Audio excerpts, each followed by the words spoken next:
Il y a quelques semaines à Madagascar, cette image de carte postale a été entachée d'un drame. Aurélien est le gardien de cette belle maison, avec vue sur la baie de Diego Suarez. Elle appartient à un couple de Français. Le 12 février dernier, en pleine nuit, il entend plusieurs détonations. Voilà, ça c'est ma maison. C'est ici que j'ai entendu les coups de feu. Et là, c'est la maison de mes patrons. J'ai vu les intrus. L'un d'eux avait une torche à la main. J'ai entendu crier « Tuez-le ». Quand le gardien arrive sur les lieux, il est déjà trop tard. Voici la chambre où l'on a trouvé les deux corps. Je suis rentré, il y avait du sang partout. Ce soir-là, Sylvain Thorin, 64 ans, marin à la retraite, et sa compagne Marinette, médecin, fête-t-elle à Saint-Valentin. C'est ici que mon patron a reçu une balle, et elle est ressortie par là. Une autre est entrée par la nuque, et elle est ressortie par ici. Ma patronne, elle, a reçu un coup de hache sur la tête et sur la main.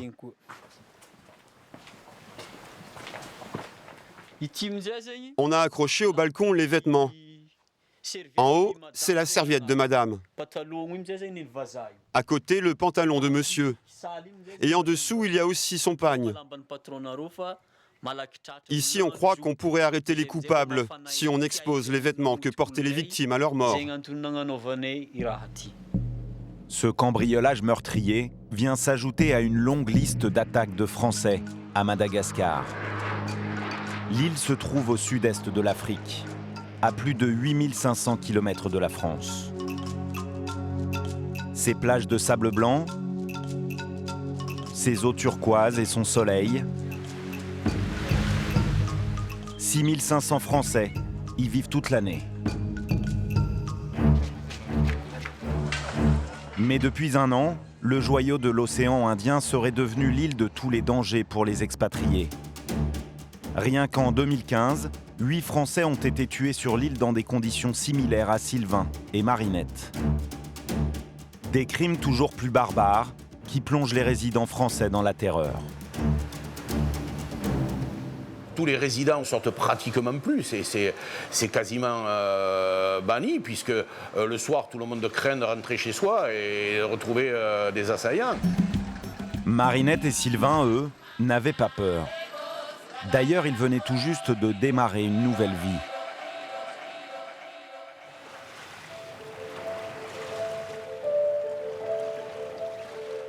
Sylvain est né à Thonon-les-Bains, sur les bords du lac Léman. Voilà, c'est là qu'on est venu faire notre adieu à Sylvain. C'est un lac qu'il aimait bien, il a navigué beaucoup avec moi ici sur ce lac. La mer a toujours attiré Sylvain, et très vite le lac est devenu trop petit pour ses rêves de navigateur. C'est donc tout naturellement qu'à 18 ans, Sylvain s'engage comme mécanicien dans la Marine nationale. Il était très doué pour tout ce qui était mécanique bateau et aussi un très bon navigateur. Hein. Il avait une vie aventurière un peu. C'était quelqu'un de sympa. Et il se faisait toujours plein d'amis. Le baroudeur sillonne toutes les mers du monde. Mais c'est en France que le célibataire endurci tombe sous le charme de Marinette, un médecin français d'origine malgache. Sylvain a rencontré Marinette à Toulouse. Ils étaient très amoureux et c'est sûr que c'est ce qu'il voulait. Hein. C'était finir sa vie avec Marinette et voilà. Pendant 10 ans, le couple se voit très peu, éloigné par les voyages de Sylvain. À 64 ans, l'aventurier décide de jeter l'ancre. Son port d'attache est tout trouvé. Ce sera Madagascar, le pays d'origine de sa compagne. Donc c'est là qu'ils ont décidé d'acheter du terrain vers Diego et qu'ils ont construit la maison. C'était au Nouvel An cette année, hein, dans la maison qui était juste finie. Hein. Alors que Sylvain profite de sa retraite sous les cocotiers, Marinette travaille comme médecin à l'hôpital et s'occupe de son école de formation pour infirmière. Son frère ne comprend pas pourquoi on l'a assassiné. Marinette était très populaire. Elle soignait tout le monde. Elle faisait même crédit aux pauvres. Elle recevait toujours les patients qui venaient frapper à sa porte. Pour Charles, le meilleur ami de Sylvain, le mobile du crime ne fait aucun doute. Et ils avaient quand même une réussite, ils avaient fait une belle maison. Est-ce que les jalousies peuvent expliquer tout ça? Ils avaient certainement un peu d'argent, donc est-ce que ça se savait? Depuis le dernier coup d'État de 2009, le pays est l'un des plus pauvres de la planète. La misère s'est généralisée et ne cesse de croître. 92% de la population vit avec moins de 2 € par jour.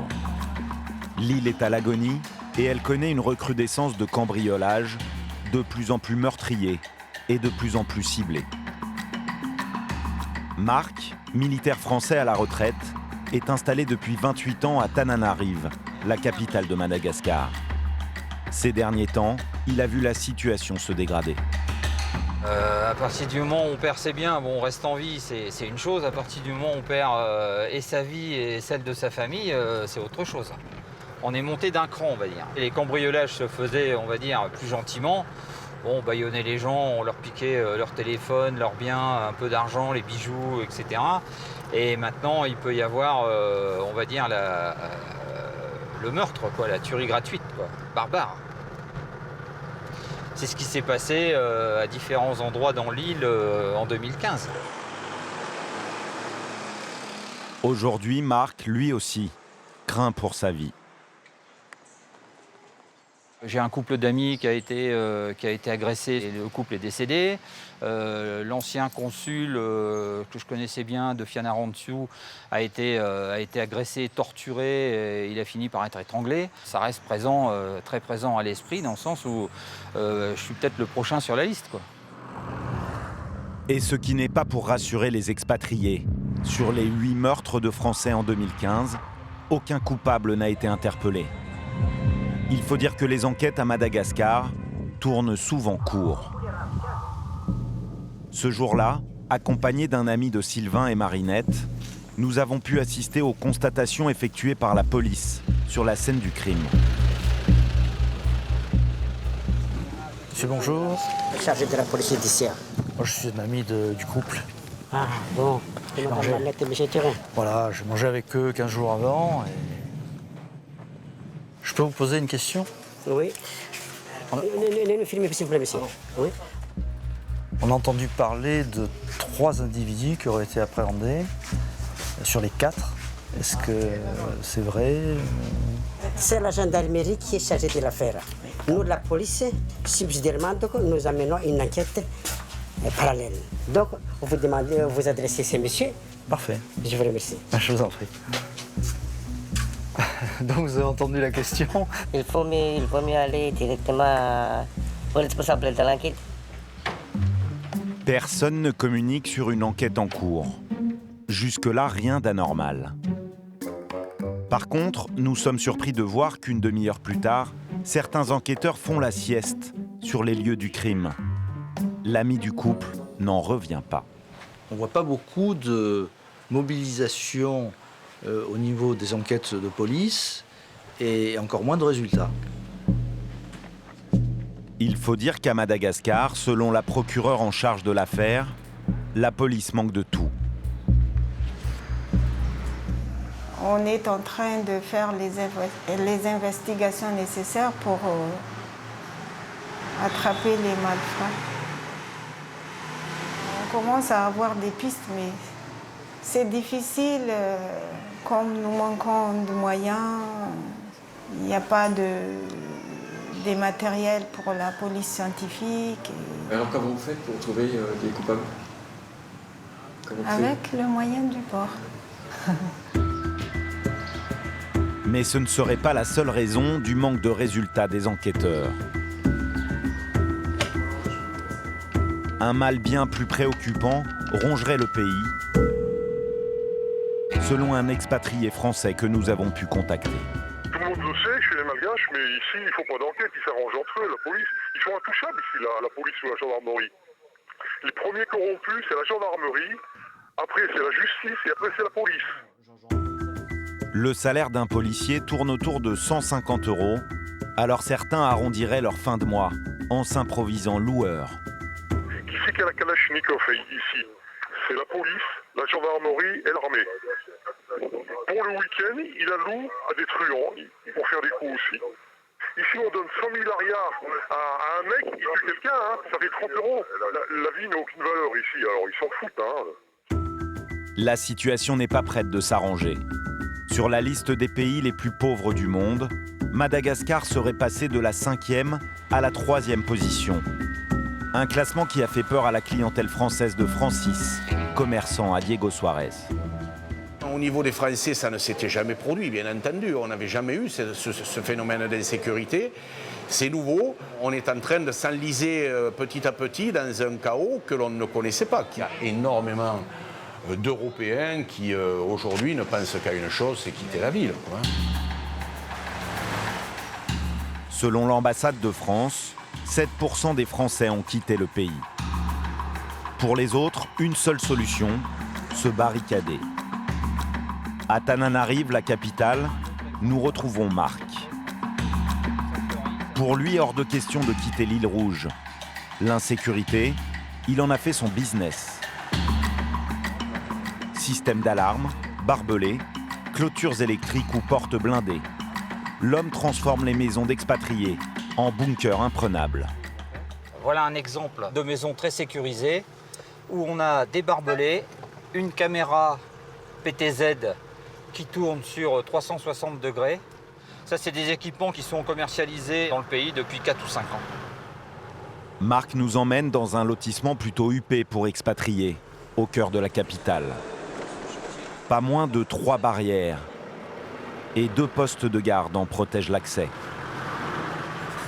Marc vient vérifier l'avancée des travaux.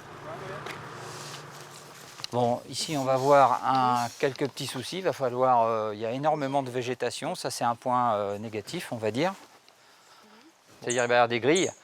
Et au-dessus, on va mettre la clôture électrique sur 4 fils.